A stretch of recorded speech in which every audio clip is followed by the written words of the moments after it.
अब हम देखते हैं अक्षांश और देशांतर। अक्षांश और देशांतर के बारे में हम थोड़ा जानकारी प्राप्त करते हैं। तो अक्षांश रेखा ये है जो पृथ्वी को क्षैतिज भागों में काटती है, वो होती है अक्षांश रेखाएं। और जो सबसे बड़ी अक्षांश रेखा है उसे बोलते हैं हम भूमध्य रेखा या विषुवत रेखा।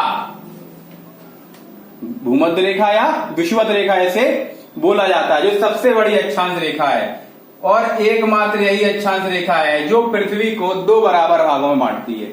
ये सर्कल आप जो देख रहे हैं वो पृथ्वी के पीछे भी जाता है, मतलब पीछे वाला भाग है उसको भी ये कवर करता है। मतलब ये जो मान लीजिए आप पृथ्वी मानते हैं तो इसके दोनों ओर, दोनों इस साइड की और इस साइड की सर्कल है, उसे पूरा अक्षांश मानते हैं। तो सबसे बड़ा जो अक्षांश है वो क्या है? भूमध्य विषुवत रेखा, जो 0 डिग्री पर स्थित है। अब इसके भूमध्य जो विषुवत है इससे 23.5 डिग्री ऊपर चलते हैं तो जो अक्षांश रेखा मिलती है उसे हम बोलते हैं कर्क रेखा। उसे क्या बोलते हैं? कर्क रेखा, जो उत्तरी गोलार्ध में स्थित है 23.5 डिग्री पर। और दक्षिण की ओर चलते हैं तो जो 23.5 डिग्री पर जो हमें मिलती है उसे बोलते हैं मकर रेखा, जो दक्षिणी गोलार्ध में है। ठीक है, ये अक्षांश देशांतर रेखाओं की मोटी मोटी बात हुई। ठीक है, अब जो अक्षांश रेखाओं की जो लंबाई है वो केंद्र पर, मतलब भूमध्य रेखा पर सबसे ज्यादा, देख लीजिए सबसे ज्यादा हो गई, और ध्रुवों पर, ये दक्षिणी ध्रुव और ये उत्तरी ध्रुव, तो ध्रुवों पर इनकी जो लंबाई है वो धीरे धीरे कम होती जाती है। एक बात तो ये हो गई। अब दूसरी बात हम देखते हैं कि संख्या कितनी है। ये कई बार पूछा जाता है कि संख्या कितनी है। तो भूमध्य रेखा के नीचे 90 है, भूमध्य रेखा के ऊपर 90 है, तो 90 90 180, और एक भूमध्य रेखा, एक क्या हो गई? भूमध्य रेखा। तो कितनी हो गई टोटल? 181। ठीक है, अक्षांशों को हम मिनट, अंशों, सेकंड आदि में विभाजित करते हैं।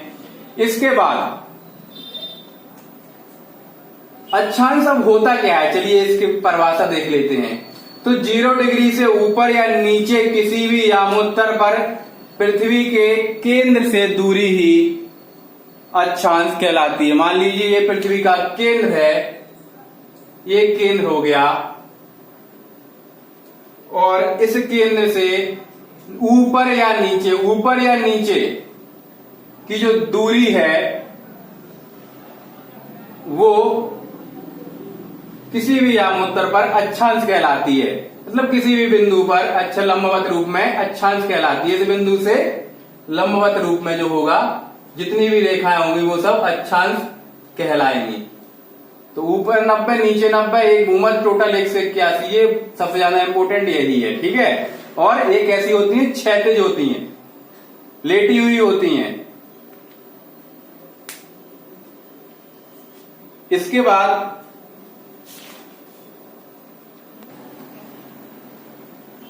अब हम देखते हैं, यदि संख्या तो गई 181। अब जो 1 डिग्री अक्षांश है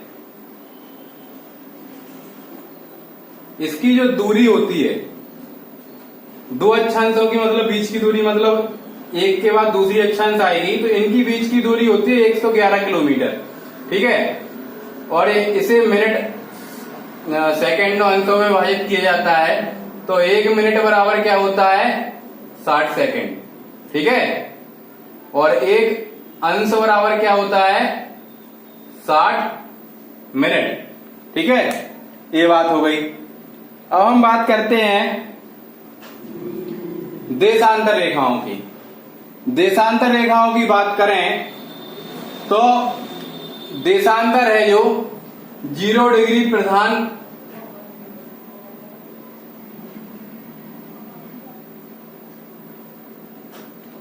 यामोत्तर जो रेखा है जो 0 डिग्री से होकर जाती है। ये पृथ्वी का मान लो केंद्र है, जैसे 0 डिग्री माना गया है, यहीं से अक्षांश जो अक्षांश होकर जाता है उसे बृहत ग्रेट सर्कल मतलब सबसे बड़ी अक्षांश रेखा, जैसे भूमध्य विषुवत रेखा कहते हैं, और 0 डिग्री से जो होकर जाती है उसे हम मानते हैं देशांतर रेखा, प्रधान देशांतर रेखा।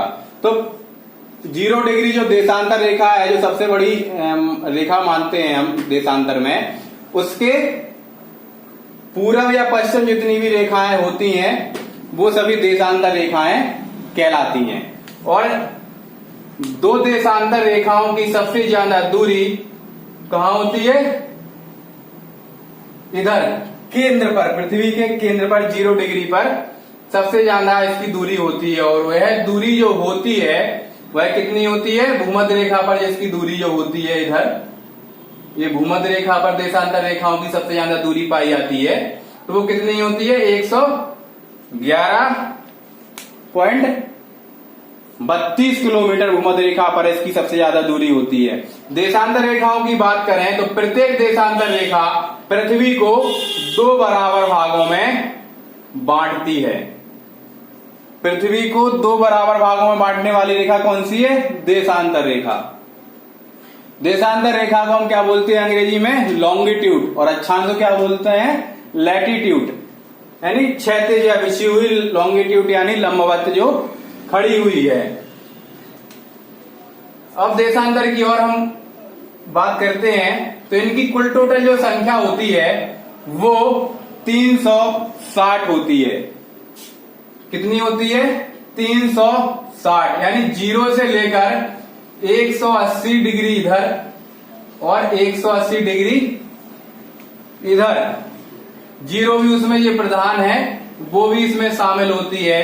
तो टोटल जो संख्या है वो 360 है देशांतर रेखाओं की। एक देशांतर बराबर 4 मिनट का होता है। कितने का होता है एक देशांतर? बराबर 4 मिनट का। तो 4 जो देशांतर हो जाएंगे, एक देशांतर बराबर 4 मिनट का, तो जो 15 देशांतर हो जाएंगे, 15 डिग्री हो जाएगी, वो कितना हो जाएगा? 1 घंटे का। तो जो समय होता है, जो समय का निर्धारण होता है, वो हम देशांतर रेखाओं से करते हैं। और चूंकि पृथ्वी हमारी पश्चिम से पूरब की ओर घूम रही है, तो हम जो समय होता है वो पूरब में हम आगे लेते हैं और पश्चिम में जाने पर 1 दिन बढ़ा देते हैं, यानी पश्चिम का समय कम लेते हैं और पूरब का समय ज्यादा, यानी समय की जब शुरुआत करते हैं तो हम पूरब से करते हैं।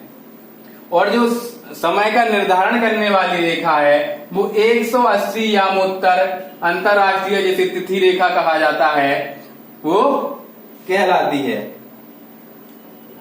जो अंतरराष्ट्रीय तिथि रेखा है, ये जो अंतरराष्ट्रीय तिथि रेखा है, जब हम महाद्वीप पढ़ेंगे तब वो जाती है अलास्का और साइबेरिया को बीच में बांटती हुई। जब महाद्वीप पढ़ेंगे तब हम उसकी स्थिति देखेंगे। और जो स्थानीय समय होता है किसी भी देश का, जो हम समय निकालते हैं, वो उसके यामितर यानी देशांतरों का माध्य होता है। जैसे कि मान लीजिए कोई स्थिति, किसी देश की स्थिति इस प्रकार है, तो देशांतर यहाँ 1 है और यहाँ देशांतर मान लो 30 है। ठीक है, तो 1 से 30 जो है इसका माध्य निकाल देते हैं, तो 15 डिग्री पर जो आएगा वो बिंदु इसका समय बिंदु होगा। यानी यहां से हम उस देश का या उस जगह का समय का निर्धारण करते हैं। जो भारत की जो समय रेखा है वो 82.5 डिग्री